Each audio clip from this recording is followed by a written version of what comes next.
And this kind of conversation is all part of what contributes to the race and what's happening with the parties in terms of the polls. And we do know that it's heating up, it's tightening up between the Liberals and the Conservatives based on that recent polling. Here's a fresh look at the CBC poll tracker. As you can see, Liberals sit at about 33%, Conservatives nearing 31%, NDP hovering at 20%, the Bloc Québécois standing at 6%, and the Greens at 4%. So to get into the latest numbers and what they might mean, Janet Brown, a principal at Janet Brown Opinion Research. She joins us from Calgary.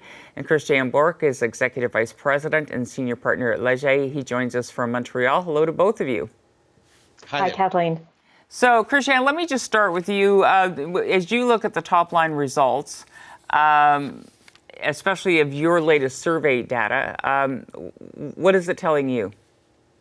Well, it shows that the Liberals basically lost week one of the campaign. That's often how campaign strategists look at this. Only a 2-point decline in support for the Liberals in our polling and 2 points up for the Conservatives. That's not even outside the margin of error, but it is showing that the race is tightening up, and mostly tightening up in the key battleground of Ontario. Now, the riding-rich provinces are Ontario and Quebec.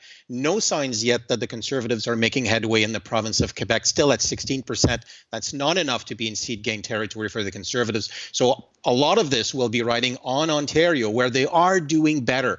And I think that whole belt around Toronto, that sort of traditional 905 area that we talk about in political polling, will again become extremely sort of crucial.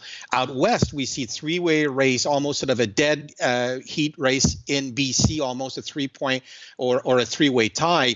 Whereas in Alberta, Manitoba, and Saskatchewan, the Conservatives are going back or closer to their former selves in those three provinces as of late. Okay, I'll dive into that a little bit more in a moment. But Janet, from you, it's day 10. And I never know how much stock to put in where we land in polling on day 10. But based on your observations, what's your sense of that? Well, what's interesting about so many of the polls that we're seeing in these last few days is just how consistent they are at the top line level. And so, it's not just a case of adding them together and averaging them. Like, you can look at any one of these polls and they're very consistent one to the other. And the clear message is that this is a very, very close race. But, a national poll in a national election is a pretty blunt instrument. It's like going to have a physical with your doctor and he takes your temperature and does nothing else. We're actually having 338 elections. And, as Christian said, you can sort of look at the regional demographics, and you can try and sort of tease out how this election is going to go. But, all these national polls tell us is it's too close to call. And consistency at a national level, but not necessarily at a regional level, not necessarily at a demographic level. So there's a lot of runway left in this election. And I'm not going to argue with any of the polls and their accuracy on the day that they were done, but I think there's the potential for a lot of movement in this election in the coming weeks. Christian, I know that your survey said that 69% of people think the election could have waited. I don't think that's probably a big surprise.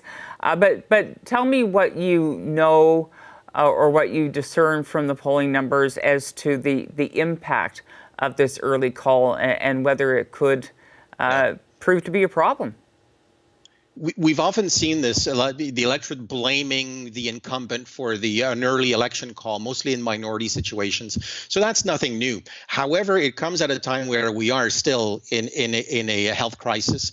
It comes at a time where the Delta variant was certainly not planned by the Liberal strategists, and also Afghanistan wasn't planned by the Liberal strategists. And I believe in the first week of the campaign, I think what Mr. Singh and Mr. O'Toole have done well is they've been positive, smiling, proposing, whereas Mr. Trudeau was sort of defending what he's doing in Afghanistan and defending his early election call.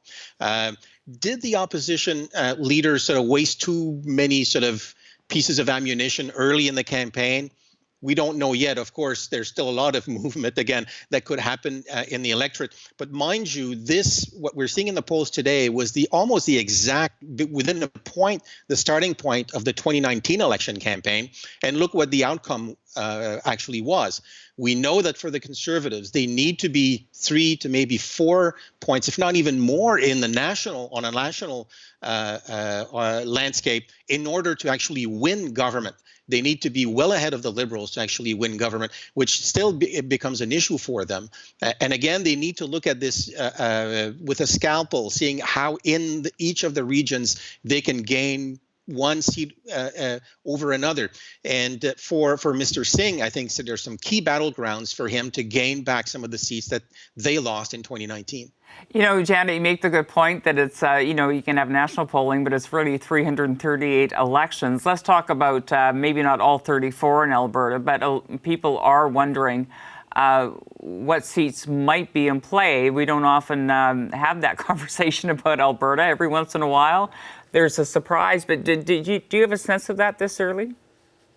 Yes, I think we do have a sense. But just before I get to that, if I could just add to what Christian said, sure. In addition to COVID and Afghanistan, there's also the fires in BC. There's also the drought here in the prairies. I did some focus groups with Albertans last week, and they didn't even mention COVID as a reason they were angry about the election.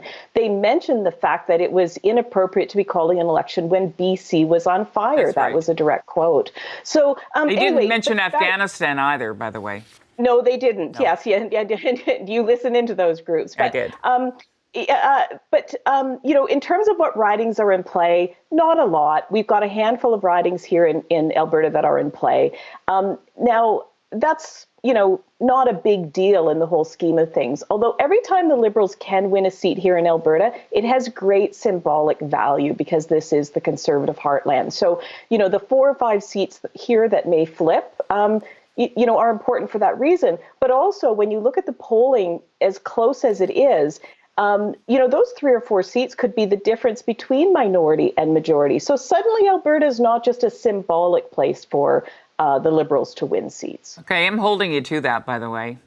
Just so you know, so I have something to talk about on election night. Christian appreciates that. He understands where I'm coming from. Well, I'm going to have to leave it there, you two. Janet, Christian, thank you both very much. I appreciate it. My pleasure. Hi, I'm Vashi Capellos, host of Power in Politics. See more of our show by subscribing to the CBC News channel or click the link for another video.